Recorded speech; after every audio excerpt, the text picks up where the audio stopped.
But when you talk about the church and religious institutions in this country, he said to me, what you're doing is you are messing with organized crime at its highest levels. The highest levels of organized crime in this country are the religious institutions. We're talking about a lot of money. We're talking about the control of men's minds. We're talking about the dream of absolute total domination. This makes the mafia look like child's play. And consequently, I have an FBI man telling me when you talk about the church, you're talking about the mob. And I know that's true. How come the Pope and the cardinals wear the little Jewish yarmulke? Anybody ever thought about that? Remember the Pope wears the little beanie cap? I thought that's Jewish. How many Jews in this world do not know that the beanie that they wear, the little yarmulke, is not Jewish? That's not Jewish. It's Roman. That's why the Pope wears it.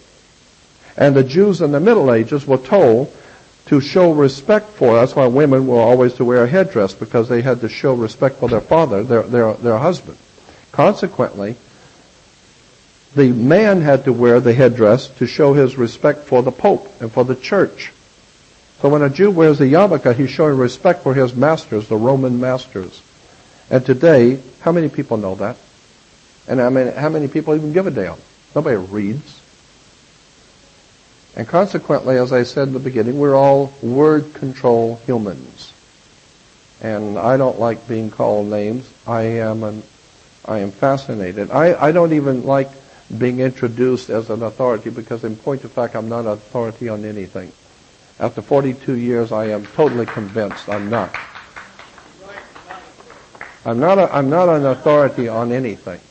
I'm just an ordinary man pursuing extraordinary knowledge.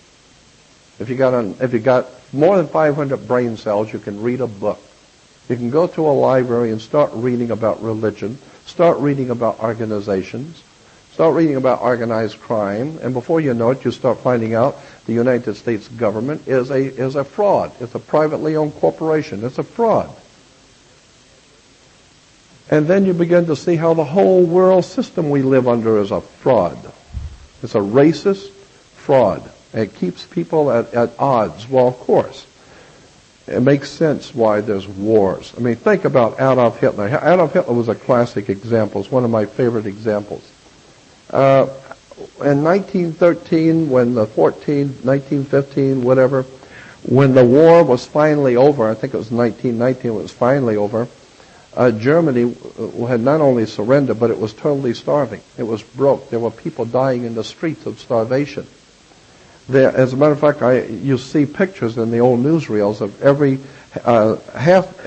6 to 12 hours, horse-drawn carriages would go through the major cities of Germany and pick up the people who had actually starved to death on the street.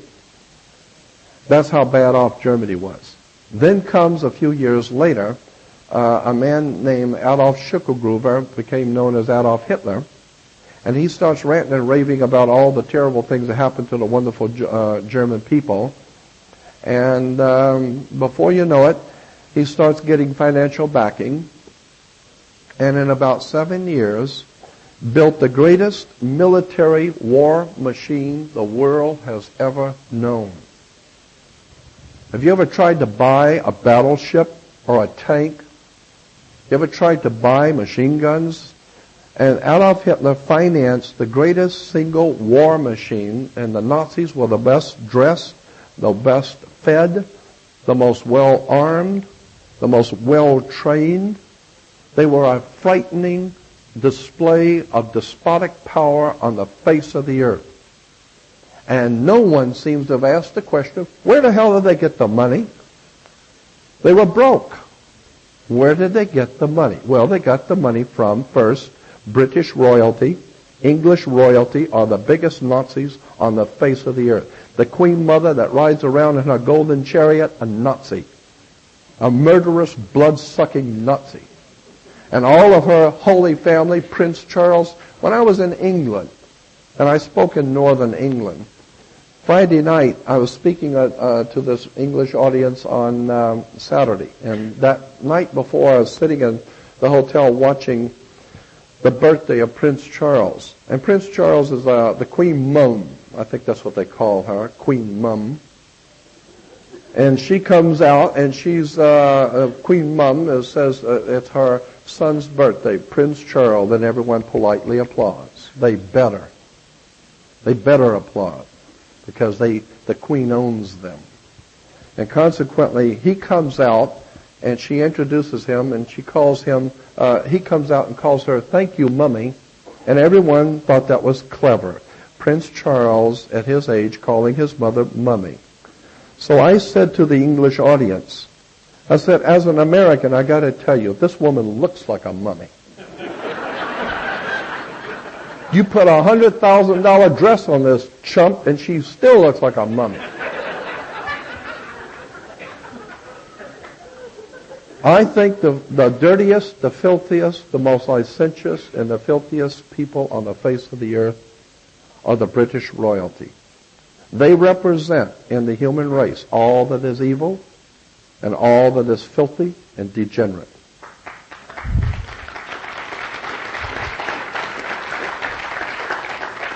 And when you stop and think about, say it again? Yes, and that's why she's dead. Diana. And John Kennedy probably had a little flash of decency, and they got rid of him. You think it was an accident that Ted Kennedy got into his accident? The mob is good at fixing up accidents.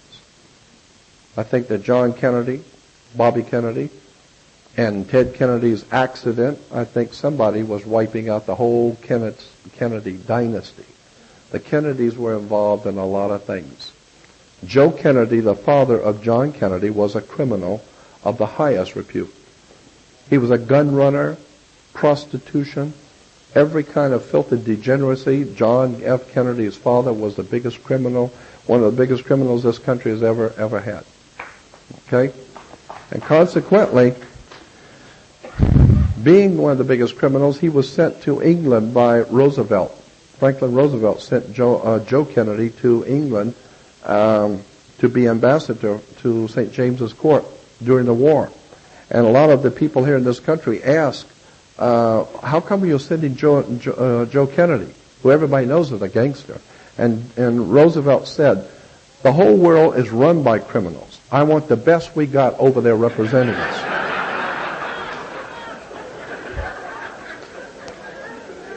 And Joe Kennedy, one of his first official pronouncements as the ambassador to England, one of his first official pronouncements, and he was fired and brought back to this country in disgrace. He went out before the English people and said, we're fighting the wrong guy. We should support Hitler. This is what your leaders are. They're Nazis. All the guys back home, we're all Nazis. You should be helping Hitler. So I'm saying to myself, and this is what he said, that the people of England should be supporting Adolf Hitler, and he was fired because of that and brought back home. I'm saying that there's a lot of words and terms that we use today that we don't understand where they come from. We haven't got the faintest idea in the world what these words mean.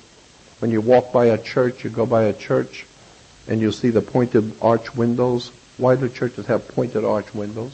Many of the church doors have pointed arch doors. I mean, logic would tell you it's the female. The box, the female box, it's the female. That's why the priest is only the man can be a priest in a Christian church up until recently, because the man, it's symbolic. The man is in charge inside the female arch, not the female. So consequently, it has to do with sexual symbolism. It's an extraordinary story of betrayal. But let me explain to you something very important, and listen closely. There's nothing holy in Israel. There's nothing holy in Salt Lake City. There is for sure nothing holy in Rome.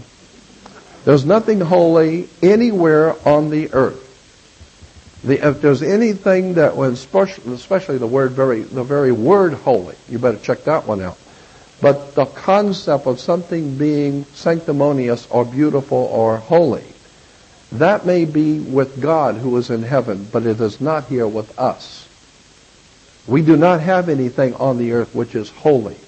The only holiness that you could hope to achieve is between you and your Creator. And it doesn't need a man, a priest, or rabbi, or clergyman of any kind who are all licensed by the state, 501c3 licensed corporations, to speak for you. You realize when you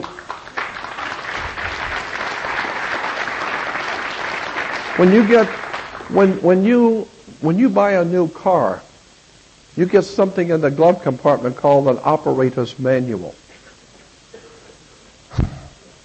And so the word operator means that you're buying the vehicle for your personal use.